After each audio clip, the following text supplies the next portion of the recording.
नमस्कार। मेरा नाम साहिल कैरो है और उम्मीद है कि आप सब लोग अच्छे होंगे।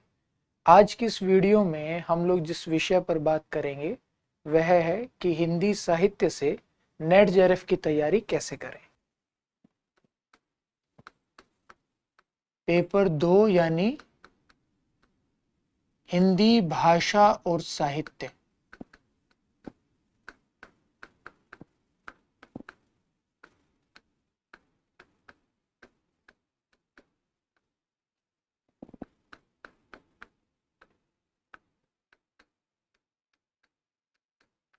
दो की तैयारी कैसे करें।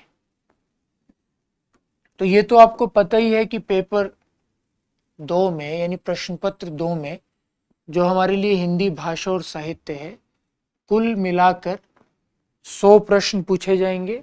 हर प्रश्न 2 अंकों का होगा, यानी कुल मिलाकर ये 200 अंकों का प्रश्न पत्र है। ठीक, अब इसमें कौन कौन सी ऐसी चीजें हैं जो हमें ध्यान रखनी होंगी, या कौन कौन सी हमारे सामने चुनौतियां आती हैं, इन पर हमें अब बात करनी है। इन पर हम बात करेंगे। जो सबसे पहली चुनौती इसकी तैयारी को लेकर आती है वो ये है कि पाठ्यक्रम बहुत विस्तृत है। तो जब पाठ्यक्रम बहुत विस्तृत होता है, और कमाल की बात यह है कि उस बहुत बड़े पाठ्यक्रम के लगभग हिस्सों से प्रश्न पूछे जाते हैं। तो ऐसा नहीं कि पाठ्यक्रम बहुत बड़ा बना दिया और उसके कुछ ही हिस्सों से प्रश्न पूछे जा रहे हैं, बाकी हिस्सों से नहीं पूछे जा रहे हैं। तब तो विद्यार्थियों के सामने स्पष्ट होता है कि हम फला फला हिस्सों को पढ़ लेते हैं क्योंकि उन्हीं से प्रश्न पूछे जा रहे हैं, और बाकी हिस्सों को छोड़ देते हैं। लेकिन हिंदी साहित्य में ये देखा जा रहा है कि वो तमाम विषयों से प्रश्न, मतलब तमाम हिस्सों से प्रश्न पूछ रहे हैं। तो पहली तो जो चुनौती या जिस पर हमें बात करनी है वो है पाठ्यक्रम। पाठ्यक्रम कैसा है, सिलेबस उसमें क्या क्या है। दूसरी बात है क्या पढ़े। क्या पढ़े, या ज़्यादा अगर सुंदर सा शब्द आप लोगों को प्रयोग करना हो तो लिख लीजिए अध्ययन सामग्री, यानी हमारा स्टडी मटेरियल क्या रहेगा। तीसरी चीज कैसे पढ़ें।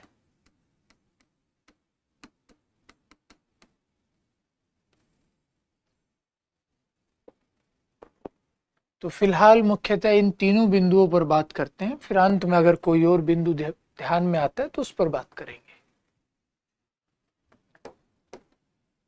आप लोगों का जो पाठ्यक्रम है उसे एनटीए ने कुल 10 इकाइयों में बांटा है।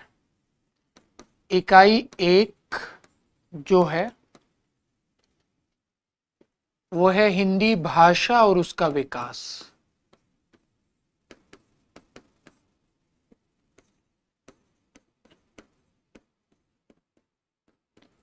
इस इकाई में आप लोगों को हिंदी भाषा और उसके विकास के बारे में पढ़ना होता है। तो जिससे भी हम लोग कॉलेज में या यूनिवर्सिटी में अपनी भाषा विज्ञान और व्याकरण कहते हैं ना, ये दोनों अलग अलग चीज़ें हैं। बहुत से लोगों को लगता है कि भाषा विज्ञान और व्याकरण एक है, ऐसा नहीं है। व्याकरण और भाषा विज्ञान अलग अलग है। तो जिसे हम स्कूल के दिनों में व्याकरण या कॉलेज में व्याकरण और भाषा विज्ञान के रूप में पढ़ते हैं, लगभग वो तमाम चीज़ें एनटीए ने इस एक इकाई में रखती है, हिंदी भाषा और उसका विकास। और इसीलिए उन्होंने भाषा विज्ञान शब्द का प्रयोग नहीं किया। वो चाहते तो कह सकते थे इकाई 1 भाषा विज्ञान, लेकिन उन्होंने बहुत सोच समझकर इसका नाम रखा हिंदी भाषा और उसका विकास। क्योंकि जब वो ऐसा कह रहे हैं तो स्पष्ट है कि इसके अंतर्गत वो आपसे भाषा विज्ञान और व्याकरण दोनों पढ़वा लेते हैं, कि दोनों आपको पढ़ना है, दोनों को ही पढ़ना है। तो इसके अंतर्गत भी फिर आगे 6 अलग अलग टॉपिक्स है जिसमें इसको बांटा गया है। पहला है हिंदी की ऐतिहासिक पृष्ठभूमि, जिसमें आप हिंदी के इतिहास के बारे में पढ़ते हैं, कैसे हिंदी भाषा का विकास हुआ, उससे भी पहले कैसे हिंदुस्तान में भाषाओं का विकास हुआ। तो पहले संस्कृत थी, संस्कृत में वैदिक, फिर लौकिक, फिर पाली प्राकृत, फिर अपभ्रंश, और फिर हिंदी, और जो दूसरी आधुनिक भारतीय आर्य भाषाएं हैं वो तमाम भाषाएं। इसी में हम भाषा परिवारों के बारे में भी पढ़ते हैं। भाषाओं का वर्गीकरण कैसे कैसे किया जाता है। एक संरचनात्मक या आकृति मूलक वर्गीकरण होता है, दूसरा पारिवारिक वर्गीकरण होता है। तो वो क्या है, उनके अंतर्गत क्या क्या है, वो तमाम चीजें इसके अंतर्गत आपको पढ़नी होती है। फिर हिंदी का भौगोलिक विस्तार, यानी किन किन क्षेत्रों में, भूगोल, भौगोलिक यानी भूगोल से संबंधित, भूगोल यानी जमीन, स्थान, किन किन स्थानों में, किन किन क्षेत्रों में हिंदी बोली जाती है, वहाँ हिंदी के कौन कौन से रूप यानी कौन कौन सी बोलियां मिलती हैं। तो हिंदी की कौन कौन सी बोलियां हैं, उनके क्षेत्र क्या क्या है, उन बोलियों की विशेषताएं क्या क्या है, वे उकारांत है, आकारांत है, या उनका नामकरण किसने किया, या फिर वो किन किन उपभाषा वर्गों में बटी हुई है, ये तमाम चीजें हम इसके अंतर्गत पढ़ते हैं, हिंदी का भौगोलिक विस्तार। ठीक है जी। उसके बाद जो तीसरी इकाई है वो है आपकी हिंदी के विविध रूप। तो इसमें आप पढ़ते हैं जो मानक भाषा हिंदी है, या जो दक्षिणी हिंदी, या जिसको हिंदुस्तानी कहते हैं, उन तमाम, या उर्दू, इन चारों के बारे में। फिर उसके बाद हिंदी के प्रयोग के विविध रूप, कैसे हिंदी भाषा का प्रयोग अलग अलग भूमिकाओं में किया जाता है, राष्ट्रभाषा के तौर पर, राजभाषा के तौर पर, और संचार तकनीक के साथ, या जो वैज्ञानिक प्रगति हुई उसके साथ हिंदी कितनी आगे बढ़ सकी, या उसका वैज्ञानिक विकास कैसे हुआ। ठीक है, तमाम चीजें इसके अंतर्गत आपको पढ़नी होती है। और उसके बाद फिर लिपि और देवनागरी लिपि के विषय में पढ़ते हैं, और फिर हिंदी का भाषिक स्वरूप, जिसके अंतर्गत आप लगभग सारी व्याकरण पढ़ लेते हैं, कुछ भाषा विज्ञान के भी टॉपिक, यानी हिंदी भाषा का स्वरूप कैसा है, उसमें आप ध्वनि व्यवस्था, स्वर व्यंजन क्या है, कहाँ से उनका उच्चारण होता है, शब्द व्यवस्था, शब्दों के प्रकार, फिर वाक्य के बारे में, वाक्य क्या है, पदबंध, उपवाक्य, इनके प्रकार क्या है, वो तमाम चीजें। फिर आगे व्याकरणिक पद, संज्ञा, सर्वनाम, विशेषण, क्रिया, अव्यय क्या है, विकारोत्पादक तत्व, लिंग, वचन, कारक क्या क्या है, कैसे उनके हिसाब से इनके स्वरूप में परिवर्तन होता है। इस तरह की तमाम चीजें जो भी हम व्याकरण में मोटे तौर पर पढ़ते हैं वो सब आपके पाठ्यक्रम में लगी हुई है। तो ये तो हुआ पहली इकाई का पाठ्यक्रम, हिंदी भाषा और उसका विकास का। ठीक है जी। इसके बाद है इकाई 2।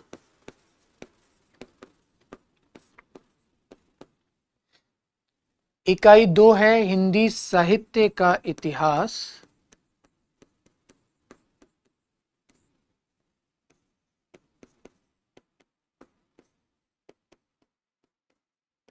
और हिंदी की गद्य विधाएं, या हिंदी की गद्य विधाओं का विकास। यानी हिंदी साहित्य का इतिहास, जिसे हम कहते हैं ना आदिकाल, भक्तिकाल, रीतिकाल, आधुनिक काल, उन सब के बारे में, और हिंदी की जो गद्य विधाएं जिनका विकास आधुनिक काल में आकर हुआ, कहानी, उपन्यास, नाटक, निबंध, अन्य गद्य विधाएं जिसमें जीवनी, संस्मरण, रेखा चित्र, आत्मकथा, तमाम चीजें आती हैं, उनका इतिहास क्या रहा, उसके बारे में हम इस दूसरी इकाई में पढ़ते हैं। यह आपके पाठ्यक्रम की सबसे बड़ी इकाई है, इकाई 2। ठीक है जी। आगे है इकाई 3।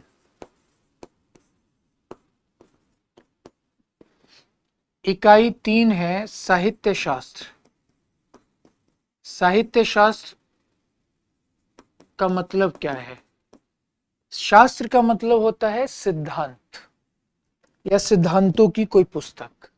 जैसे हम कहते हैं ना कि शास्त्रों में ये लिखा है, या रसायन शास्त्र, राजनीति शास्त्र, यानी या तो शास्त्र का मतलब हो गया कोई सिद्धांत, राजनीति शास्त्र यानी राजनीति से संबंधित जो सिद्धांत हैं वो, या शास्त्रों में ऐसा लिखा है यानी प्राचीन सिद्धांतों की पुस्तकों में ऐसा लिखा है। तो मूल मतलब उसका सिद्धांत ही है, या तो सिद्धांतों से जुड़े हुए विषय को हम शास्त्र कह देते हैं, या सिद्धांतों के ग्रंथों को हम शास्त्र कह देते हैं। ठीक, मतलब मूल सिद्धांत से ही है। तो साहित्य का शास्त्र यानी साहित्य से संबंधित सिद्धांत, यानी ऐसा विषय जिसमें साहित्य क्या है, साहित्य कैसे रचा जाता है, साहित्य के लिए क्या जरूरी है, इस तरह के जो प्रश्न हैं उन पर विचार किया गया हो और उनसे संबंधित सिद्धांत बताए गए हों, उसे साहित्य शास्त्र कहते हैं। इसकी मुख्यतः दो शाखाएं हैं, एक जिसका विकास भारत में हुआ जिसे भारतीय काव्यशास्त्र कहा जाता है, दूसरा जिसका विकास पश्चिम में हुआ उसे पाश्चात्य काव्यशास्त्र कहते हैं। तो दोनों ही हिस्सों को आपके पाठ्यक्रम में लगाया गया है। भारतीय काव्यशास्त्र और पाश्चात्य काव्यशास्त्र दोनों के लगभग सारे महत्वपूर्ण टॉपिक्स को आपके पाठ्यक्रम में लगा दिया गया है और वो तीसरी इकाई में आपको पढ़ने हैं। चौथी इकाई है वैचारिक पृष्ठभूमि। वैचारिक पृष्ठभूमि यानी साहित्य को रचने की प्रक्रिया में जिन विचारों ने पृष्ठभूमि की भूमिका अदा की, उनके विषय में ये इकाई है। जैसे आपने बहुत सारे शब्द सुने होंगे, मार्क्सवाद, जैसे प्रगतिवाद के बारे में सुना होगा कि प्रगतिवाद मार्क्सवाद का साहित्यिक काव्यात्मक संस्करण है। आपने शब्द सुना होगा रहस्यवाद, छायावाद के संदर्भ में विशेष रूप से सुना होगा। आधुनिकता का उदय, भारतेंदु युग आधुनिकता का प्रवेश द्वार है, ये बात आपने सुनी होगी। फिर नई कविता, नई कहानी के संदर्भ में आप लोगों ने अस्तित्ववाद या फिर आधुनिक भावबोध, इन शब्दों को सुना होगा। प्रेमचंद के संदर्भ में सुना होगा, इन पर गांधीवाद का प्रभाव था। तो ये जो तमाम भारी भरकम शब्द हैं, आधुनिकता क्या है, आधुनिक भावबोध क्या है, अस्तित्ववाद क्या है, मार्क्सवाद क्या है, मनोविश्लेषणवाद क्या है, गांधीवाद क्या है, अंबेडकरवाद क्या है, लोहियावाद क्या है, इन तमाम शब्दों के बारे में नवजागरण क्या है, वैचारिक पृष्ठभूमि नामक इकाई में पढ़ते हैं। और इन तमाम चीजों को इस इकाई के रूप में आपके पाठ्यक्रम में शामिल किया गया है। फिर इकाई 5 से लेकर 10 तक पाठ का हिस्सा है। पाठ जिसे हम टेक्स्ट कहते हैं, यानी कहानी, कविता, उपन्यास, निबंध, नाटक और अन्य गद्य विधाएं, ये 6 अलग अलग इकाइयां हैं एक एक करके। तो उसमें कुछ रचनाओं को आपके पाठ्यक्रम में लगाया गया है। जैसे कहानियों में कुछ कहानियों को लगाया गया है, उनका नाम दे दिया गया है, उन्हें आपको पढ़ना है। कविताओं में कुछ कविताओं को लगाया गया है, उन्हें आपको पढ़ना है। उपन्यास में कुछ उपन्यासों को लगाया गया है। तो ऐसे ही इन 6 इकाइयों में कुछ पाठों को आपके पाठ्यक्रम में लगाया गया है। ठीक है जी। तो ये हुआ आपका कुल पाठ्यक्रम, जो कि अपने आकार में ठीक ठाक बड़ा है। और जो भी चीजें अगर आप लोग बीए में हिंदी को पढ़ चुके हैं, बीए में आप लोगों ने हिंदी ऑनर्स की पढ़ाई की है, जिसमें 3 साल हिंदी को ही पढ़ाया जाता है, चाहे आपने आगे एमए भी पढ़ लिया हो हिंदी में। तो जिन्होंने केवल 2 साल एमए में पढ़ा है या जिन्होंने कुल 5 साल हिंदी को पढ़ा है, उन्होंने जितना भी पढ़ा होता है लगभग उतना और उससे थोड़ा ज्यादा ही एनटीए ने नेट जेआरएफ के पाठ्यक्रम में लगा दिया है। इसमें एनटीए ने कुछ गलत भी नहीं किया। मुझे पता है कि जब मैंने ये बात बोली तो आप लोगों ने मुझे घुरा होगा, और इस तरह से घुरा होगा कि आपको नहीं पता हमारे साथ क्या हुआ है, इस ज्यादती को आप नहीं समझोगे, इस तरह का भाव आपके मन में आया होगा, ये मैं समझ रहा हूं। लेकिन इसलिए हम एनटीए को गलत नहीं कह सकते, क्योंकि किसी भी विषय में उस विषय को जांचने के लिए जो सबसे बड़ी परीक्षा है, जो आपकी उस विषय की विशेषज्ञता को बताती है, वो नेट जेआरएफ की परीक्षा है। यानी किसी भी विषय की अधिकतम पढ़ाई क्या होती है? पीएचडी। उसके लिए फेलोशिप इस परीक्षा के आधार पर मिलती है। किसी भी विषय में अधिकतम विशेषज्ञ व्यक्ति क्या करता है? उच्च शिक्षा संस्थानों में पढ़ा सकता है या बड़ा रिसर्चर हो सकता है। भाई साइंटिस्ट भी तो रिसर्चर होता है ना, यही दो चीजें। इन दोनों चीजों की पात्रता कहां से मिलती है? इस परीक्षा से मिलती है, नेट जेआरएफ से। तो अब जब आपको किसी विषय विशेष की अधिकतम योग्यता को दिया जाएगा तो वो कोई हलवा थोड़ी ना है कि जो चबाना भी ना पड़े और ऐसे ही अंदर चला जाए, इस तरह से बना हो। तो उसमें कुछ तो कठिनाई होगी ना, या उसका पाठ्यक्रम इतना विस्तृत तो होगा ना कि वो वास्तव में वो परीक्षा उत्तीर्ण करने के बाद ये माना जाए कि हाँ, आप में इस विषय की समझ है, आप में कुछ दम है वाकई। अब बात करते हैं कि इस पाठ्यक्रम को पढ़ें कैसे। ये बड़ी चुनौती है, यानी किन स्रोतों का प्रयोग करें, क्योंकि किताबें तो सैकड़ों हैं, सारी किताबें हम पढ़ नहीं सकते। तो कैसे हम ये चुने कि कौन कौन सी किताबें हमें पढ़नी है।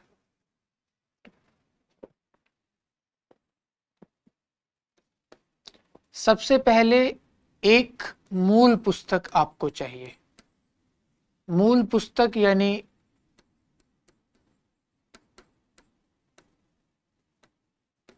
आधार ग्रंथ, एक बेस बुक आपको चाहिए।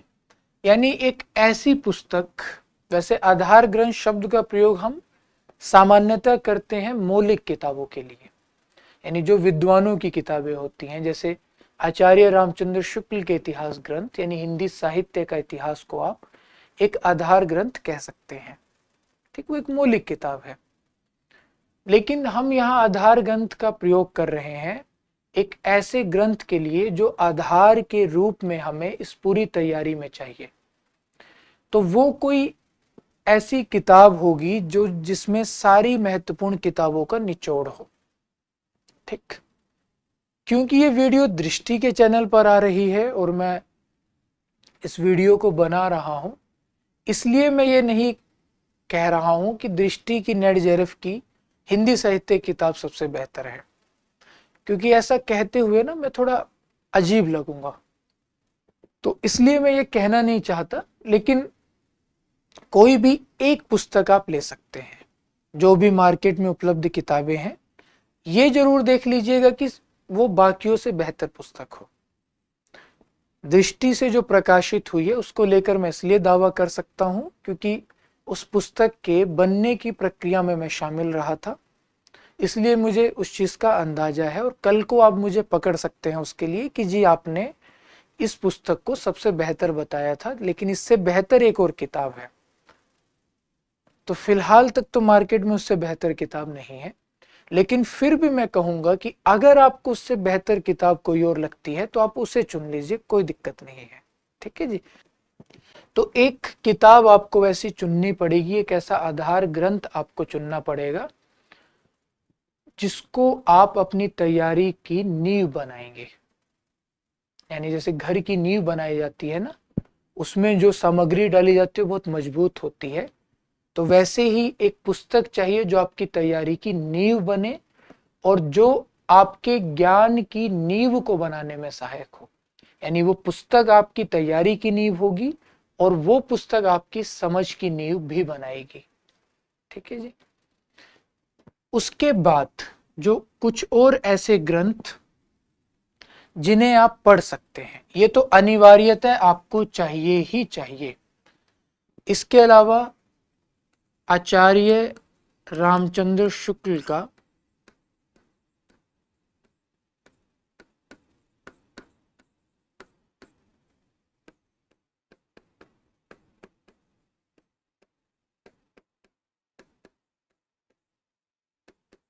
हिंदी साहित्य का इतिहास, मेरा सुझाव ये रहेगा कि इस पुस्तक को भी आप पढ़ लेंगे, आचार्य शुक्ल के हिंदी साहित्य के इतिहास को, क्योंकि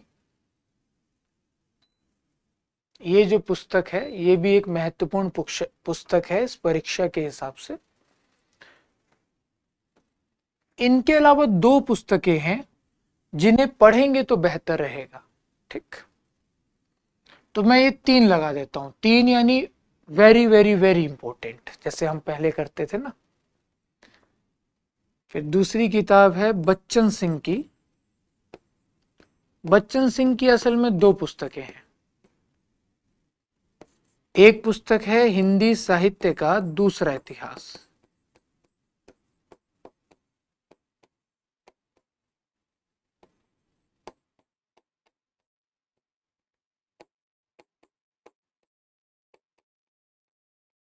इस पे मैंने दो लगा दिए, यानी ये भी वेरी इंपॉर्टेंट है, आप पढ़ लेंगे तो अच्छा रहेगा। और दूसरी पुस्तक है आधुनिक हिंदी साहित्य का इतिहास। मतलब बच्चन सिंह को लगा कि क्योंकि आधुनिक काल बहुत ज़्यादा गत्यात्मक है, उसमें बहुत ज़्यादा परिवर्तन हो रहे हैं, तो इसलिए उस पर एक स्वतंत्र ग्रंथ लिखा जाना चाहिए, स्वतंत्र पुस्तक लिखी जानी चाहिए। तब उन्होंने लिखी आधुनिक हिंदी साहित्य का इतिहास। इनके अलावा एक और महत्वपूर्ण पुस्तक है जिसके लेखक है आचार्य रामस्वरूप चतुर्वेदी।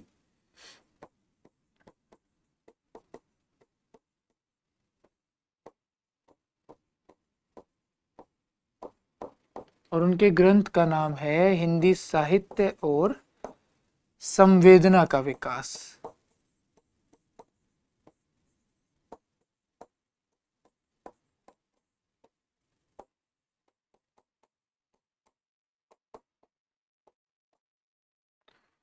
इस पर एक टिक लगाया, इसका मतलब है कि ये भी एक महत्वपूर्ण किताब है, लेकिन उतनी नहीं जितनी ये और ये है। ठीक, इनके अलावा एक पुस्तक और है जिसके बारे में अक्सर लोग आपसे चर्चा करते हुए मिलेंगे, वह है डॉक्टर नगेंद्र की पुस्तक हिंदी साहित्य का इतिहास, जो उन्होंने संपादित की है। उस पुस्तक का नाम मैं इसलिए नहीं इसमें लिख रहा हूं क्योंकि उसी पुस्तक को आधार बनाकर तमाम आधार ग्रंथ बनाए गए हैं। उसमें जो भी तथ्यात्मक जानकारियां हैं वो आपको इन किताबों में मिल जाती हैं, और वो आपको इस किताब में भी मिल जाएंगी, बच्चन सिंह की किताब में विशेष तौर पर। ठीक, तो अलग से उसको पढ़ने की आपको जरूरत नहीं है। ठीक है, हालांकि बच्चन सिंह और रामस्वरूप चतुर्वेदी की बहुत सारी जानकारियां भी आपको आधार ग्रंथ में मिल जाएंगी। ठीक, लेकिन फिर भी अगर आप पढ़ना चाहें तो पढ़ सकते हैं। अगर आप ये कहें कि सर हमें कम से कम पढ़ना है, तो दो पुस्तकें, एक जो आधार ग्रंथ आप चुनेंगे और दूसरा आचार्य शुक्ल का हिंदी साहित्य का इतिहास। ठीक, इसके अलावा टेक्स्ट जो आपके पाठ्यक्रम में लगा है वो आपको पढ़ना ही पढ़ना है। उसमें भी विशेष तौर पर कहानी, कविता, निबंध, इन तीन को तो पढ़ लीजिए क्योंकि तीनों छोटे छोटे हैं। कहानी कैसे पढ़ना है आपको, आप कहानी का नाम लिखिए, नेट पर आपको मिल जाएंगी कहानियां। आप हर एक किताब नहीं ला सकते, कोई एक संकलन आता नहीं है, शायद मार्केट में कुछ आने लगे होंगे लेकिन किसी प्रामाणिक प्रकाशक के यहाँ से नहीं आता फिलहाल। तो नेट पर ज़्यादातर कहानियाँ उपलब्ध हैं, बहुत सारे टेलीग्राम ग्रुप्स में भी कहानियाँ वो मिल जाती हैं, वहाँ से आप उन कहानियों को ले सकते हो। ठीक है जी, वहाँ से डाउनलोड कीजिए, फ़ोन में पढ़ लीजिए, लैपटॉप में पढ़ लीजिए, चाहे तो प्रिंट आउट कर लीजिए, एक फाइल फोल्डर ले लीजिए, उसमें रख लीजिए प्रिंट आउट पढ़ पढ़ कर। तो सारी कहानियाँ जरूर पढ़ लीजिए, नेट पर मिल जाएंगी। कविताएं भी कुछ कुछ ग्रुप्स में आप लोगों को मिल जाएंगी। उसके बाद निबंध भी आपको नेट पर मिल जाते हैं, इधर उधर से मिल जाएंगे, दोस्तों से उनकी पीडीएफ मंगवा लीजिए। तो ये तीनों चीज़ें तो आप ऐसे पढ़ सकते हैं। नाटक तुलना में बहुत बड़े नहीं लेकिन थोड़े बड़े हैं, कुछ नाटक हो सकता है मिल जाएं लेकिन उन्हें पढ़ना मुश्किल हो जाता है। तो नाटक, उपन्यास बड़े बड़े हैं तो उनकी पीडीएफ मिल भी जाएगी, तो कोई मतलब नहीं है। और अन्य गद्य विधाओं में कुछ एक रचनाएं ऐसी हैं जो छोटी छोटी हैं, उनमें दिक्कत नहीं, कुछ बहुत बड़ी बड़ी भी है, जैसे आवारा मसीहा, विष्णु प्रभाकर की रचनाएं, जो शरद चंद्र चट्टोपाध्याय की जीवनी, संस्कृति के 4 अध्याय, हरिवंश राय बच्चन की जो आत्मकथा लगी हुई है, ये तमाम चीजें अपने आकार में बड़ी हैं, या जो यात्रा वृत्तांत लगे हैं। तो सबसे बेहतर स्थिति है कि आप इन्हें पढ़ लीजिए क्योंकि इनसे प्रश्न पूछे जाते हैं। और अगर आप इन्हें एकदम नहीं पढ़ना चाहते तो कम से कम 3 चीजों को पढ़ लीजिए, कविता, कहानी और निबंध।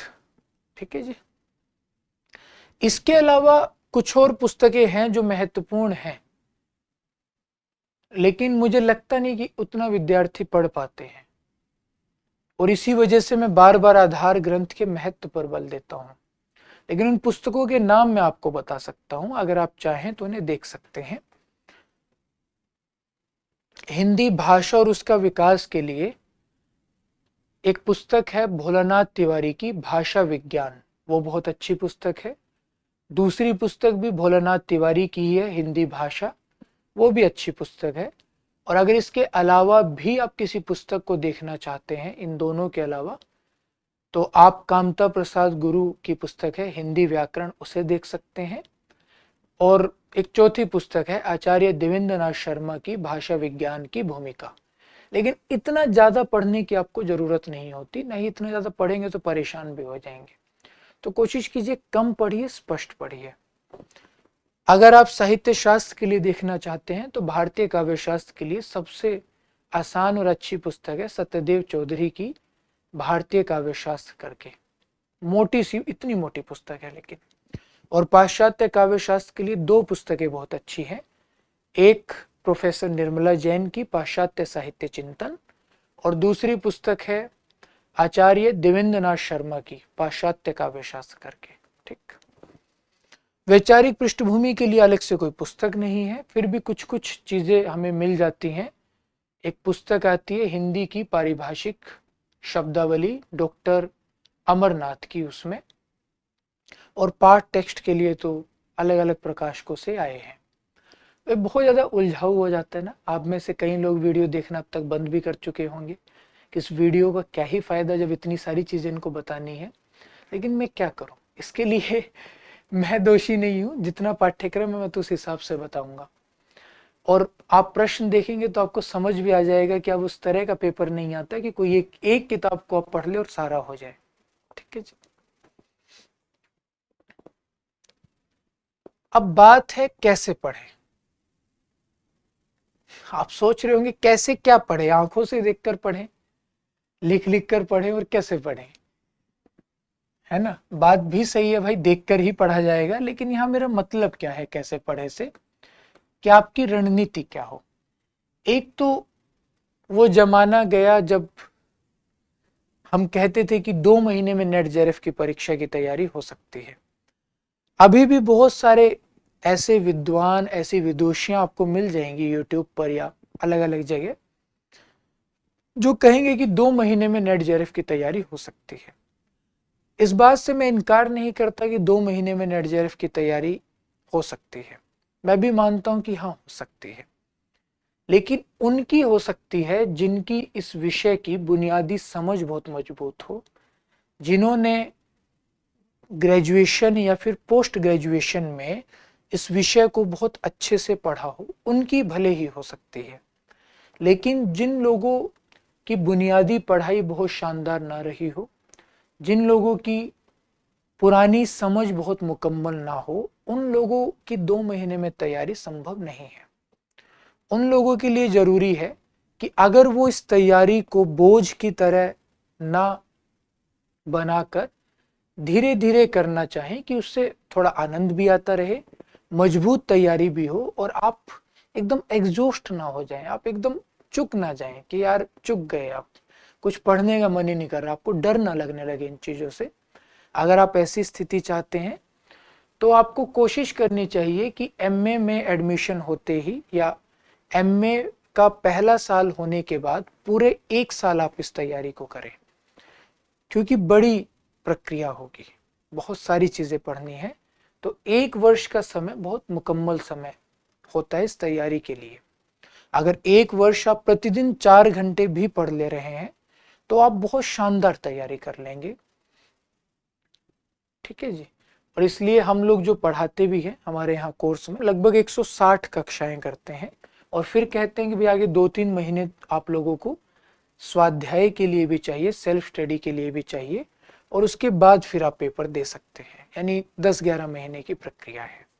ठीक, तो कैसे पढ़ें, बहुत हड़बड़ाना नहीं है, हड़बड़ी नहीं करनी है, धैर्य रखना है। ठीक है जी। फिर उसमें कैसे पढ़ना है इतनी सारी चीज़ों को। तो जो भी पार्ट है, जो भी टेक्स्ट है, उसकी कम से कम 2 बार रीडिंग करनी चाहिए। कम से कम 2 बार टेक्स्ट को पढ़ना चाहिए।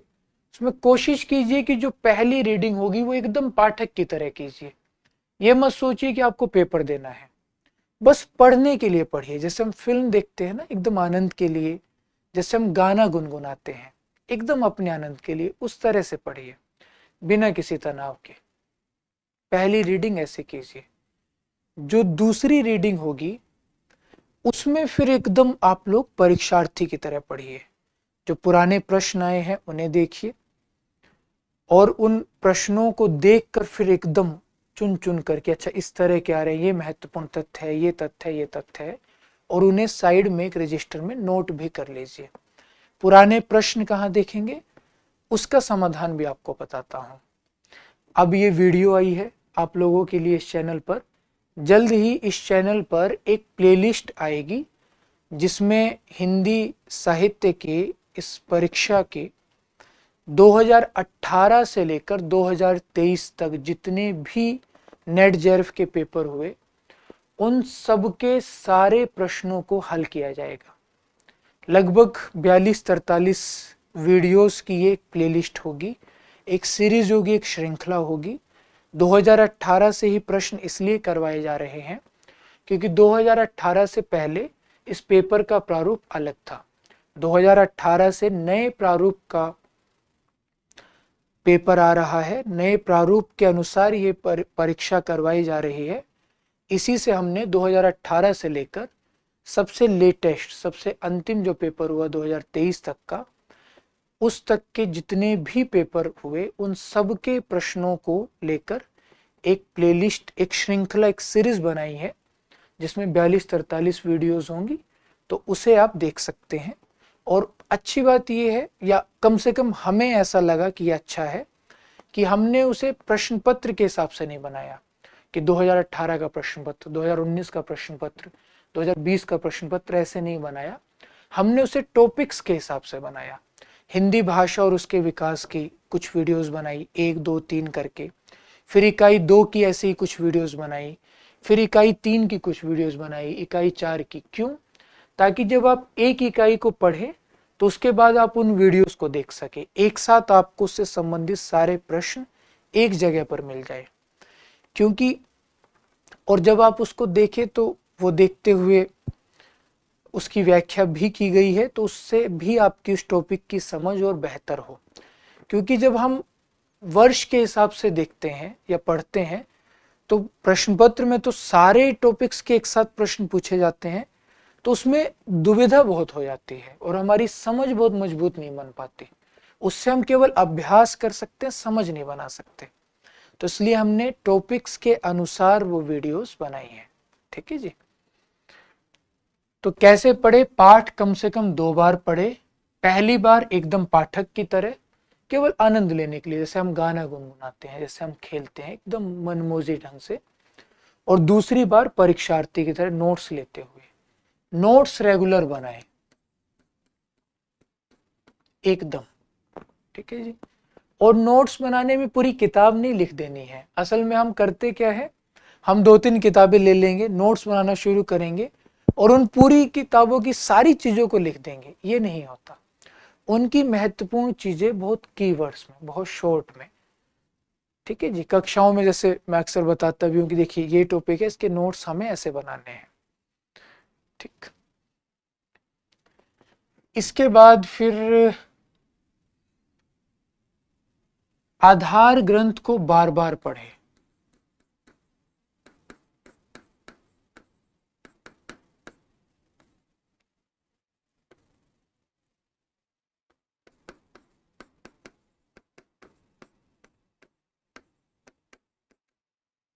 देखिए एक चीज समझिए,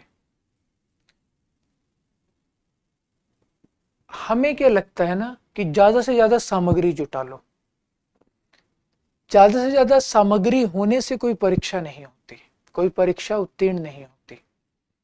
बल्कि कितनी सामग्री, कितनी जानकारी हमें याद है, उससे परीक्षा उत्तीर्ण होती है। तो समस्या सामग्री की अधिकता की नहीं है, बल्कि जानकारियों को याद रखने की है। समस्या संग्रह की नहीं, स्मरण की है। और उसके लिए जरूरी है कि आप चुने हुए को पढ़ें, बहुत ज्यादा, बहुत फैले हुए को ना पढ़े, बस उस चुने हुए को इतने बेहतर ढंग से पढ़े और इतनी बार बार पढ़े कि आपको ज्यादा से ज्यादा चीजें याद हो जाए। इस गलतफहमी में मत रहिएगा कि आपको सारी चीजें याद होंगी, ऐसा नहीं हो सकता। आप किसी भी विद्वान से, किसी रचनाकार की सारी रचनाएं पूछने लग जाइए कि साल बताइए, ये बताइए, वो बताइए, कहीं ना कहीं वो उलझ जाएंगे। क्योंकि तथ्यों को याद रखने की भी दिमाग की एक खास क्षमता है, एक सीमा है, उसके बाद वो याद नहीं रख पाएगा।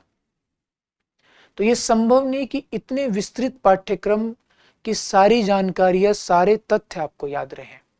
हाँ, बस आपको सारी अवधारणाएं कम से कम पता हो, सारे कॉन्सेप्ट पता हो, आपको मोटा मोटी चीजें पता हो, और आपने ज्यादा से ज्यादा बार पढ़ा हो। क्योंकि जब हम बहुत ज्यादा बार पढ़ते हैं ना, तो चीजें हमें ना ज्यादा समय तक याद रह पाती हैं। दूसरी चीज, पढ़ने में केवल पढ़ना शामिल ना हो, आप उसे लिखे भी, महत्वपूर्ण चीजों को। क्योंकि जिस भी काम में हम अपने शरीर की जितनी ज्यादा हिस्सेदारी करते हैं, उस काम में उतनी ज्यादा तन्मयता होती है, उतनी ज्यादा एकाग्रता होती है, और उतने ज्यादा हम शामिल हो पाते हैं। और जब हम चीजों में बहुत ज्यादा शामिल होते हैं, तो चीजों की भी हम में शामिल होने की संभावना बढ़ जाती है। जैसे एक आप आम को ना सीधा पाइप से खाकर देखिए, यानी आम की स्मूदी बना लीजिए, फिर उसे पाइप से ऐसे पीजिए, वो आनंद नहीं आएगा जो आनंद आम को खाने में आएगा। जब आप हाथ से आम को ऐसे हटाएंगे, फिर मुंह से खाएंगे, थोड़ा मुंह पर लगेगा, थोड़ा कपड़ों पर भी गिरने की संभावना बनेगी। इस तरह से जब आप खाएंगे, क्योंकि आपके शरीर के ज्यादा अवयवों की भागीदारी उसमें है, आप पूरी तरह से उसमें शामिल है। फिर ऐसे नहीं होगा कि आप कुछ और भी कर रहे हैं, जैसे आप जूस पीते हुए करते रहते हैं, ऐसा नहीं होगा। तो ज्यादा बेहतर ढंग से आप उसके स्वाद को महसूस कर पाएंगे। तो जब आप पढ़ें ना, मैं ये नहीं कहता कि बहुत ज्यादा पढ़िए, कभी मैंने भी बहुत ज्यादा कभी नहीं पढ़ा एक साथ। मैं भी अधिकतम एक दिन में 6 घंटे पढ़ पाता हूँ, उससे ज्यादा मैं नहीं पढ़ पाता। बहुत किसी दिन एकदम भगवान की सारी कृपा मेरे ऊपर ही बरस गई तो 8-9 घंटे। लोग कहते हैं ना 12 घंटे, 13 घंटे, मेरे लिए संभव नहीं है। लोग पढ़ते होंगे, मैं ऐसा विश्वास भी करता हूँ, ये मेरी सीमा है, सबकी सीमा हो ऐसा जरूरी नहीं है। लेकिन भले ही आप दिन में 2 घंटे पढ़ रहे हैं, भले ही 4 घंटे पढ़ रहे हैं, लेकिन जितने समय आप पढ़ रहे हैं ना, कम से कम उतने समय आप वास्तव में पढ़ रहे हो, उतने समय में ढंग से पढ़ाई कीजिए। सारा ध्यान आपका वहीं होना चाहिए। तो पढ़िए, जो महत्वपूर्ण जानकारियां हैं उन्हें लिख कर देखिए ऐसे ही।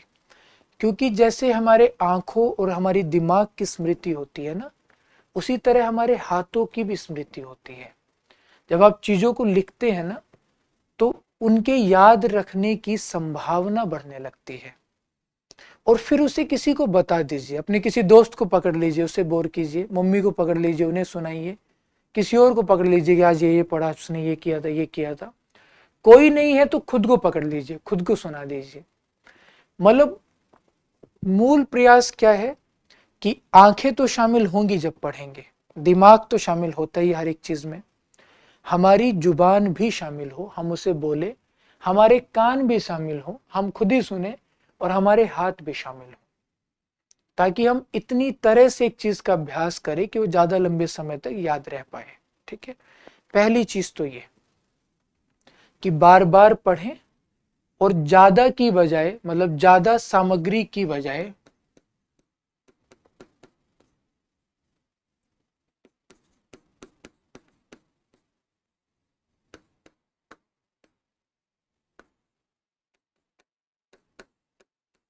ज्यादा बार को महत्व दें।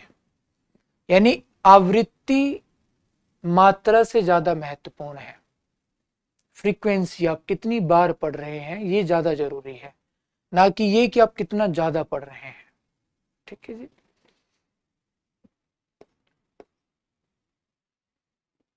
ज्यादा इन्वॉल्वमेंट जरूरी है, जिस पर हमने बात की ही कि लिखे पढ़े वो तमाम चीजें। दूसरा, नियमित रेगुलर पढ़ना बहुत जरूरी है। क्यों? क्योंकि इतनी सारी जानकारी है ना, अगर आप ये सोचेंगे कि आप 2 महीने रोज 10-10 घंटे पढ़ लें, उससे बेहतर है कि आप 6 महीने रोज 4-4 घंटे पढ़ लें, या 3-3 घंटे पढ़ लें, या 2-2 घंटे पढ़ लें। क्यों? क्योंकि जब आप 24 घंटे में केवल 2 घंटे पढ़ रहे हैं, तो बाकी के समय में आपका दिमाग उसे पचा सकता है, उसके पास और चीजें करेगा तो थोड़ा कूल होगा। आप 10 घंटे पढ़ रहे हैं तो उसमें से कुछ ही देर आपका दिमाग सही से काम करेगा, बाकी देर फिर आपकी आंखें कागज के ऊपर घूमेंगी, चीजें समझ नहीं आएंगी, बस आपकी आंखें आगे बढ़ेंगी, आपका दिमाग उन्हें अंदर नहीं लेगा। तो नियमित पढ़े, इतनी सारी जानकारी है तो जरूरी है कि नियमित पढ़े। ठीक। और कैसे पढ़े में एक चीज और, कि जब आप पढ़ रहे हो तब तो ठीक है, उसके बाद पढ़े हुए को सोचना बहुत जरूरी है।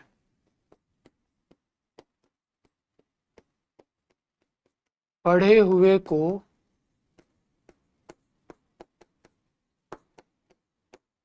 घूमते फिरते, नहाते खेलते, सोचते रहे। और ये सबसे महत्वपूर्ण बात है। जैसे आपने कुछ पढ़ा, मान लीजिए आपने पढ़ा भारत के भाषा परिवार या भाषा परिवार की अवधारणा, उसमें जो भी महत्वपूर्ण चीजें थी, आप ऐसी पढ़कर आप उठ के बाहर जा रहे हैं, उसको आपने सोचने लगे।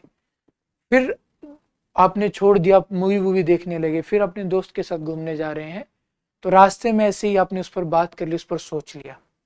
उससे दो चीजें होती हैं, तो जब आप बार बार सोचते हैं तो आपके दिमाग में वो बैठने लगता है। दूसरा, आपको क्या याद नहीं है तुरंत पता चल जाएगा, फिर आप जिज्ञासा में देखेंगे कि यार क्या था क्या था क्या था।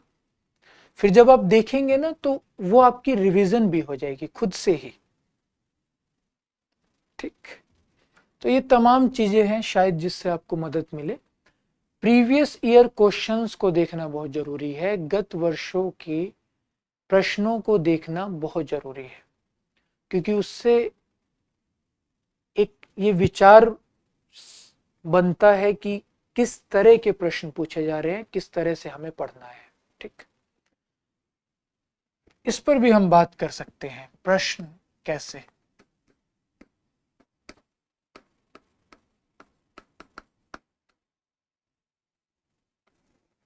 प्रश्न कैसे में पहली बात तो ये कि जो पहले प्रश्न आते थे वो बेहद तथ्यात्मक प्रश्न आते थे, यानी बेहद सीधे सीधे चीजें पूछ लेते थे। गोदान किसकी रचना है, गोदान कब प्रकाशित हुआ था, इस तरह से। अब ऐसे प्रश्न नहीं आते। अब जो प्रश्न आते हैं वो अवधारणात्मक आते हैं, वो कंसेप्चुअल आते हैं, यानी आपके कॉन्सेप्ट्स थोड़े क्लियर होने चाहिए, तब आप प्रश्न का उत्तर दे पाएंगे। इस तरह के प्रश्न आप लोगों से पूछे जाते हैं, जिन्हें हम अवधारणात्मक प्रश्न कहते हैं। ठीक है जी। इसके अलावा अब वन लाइनर की बजाय, यानी एक रेखीय की बजाय, एक रेखीय की बजाय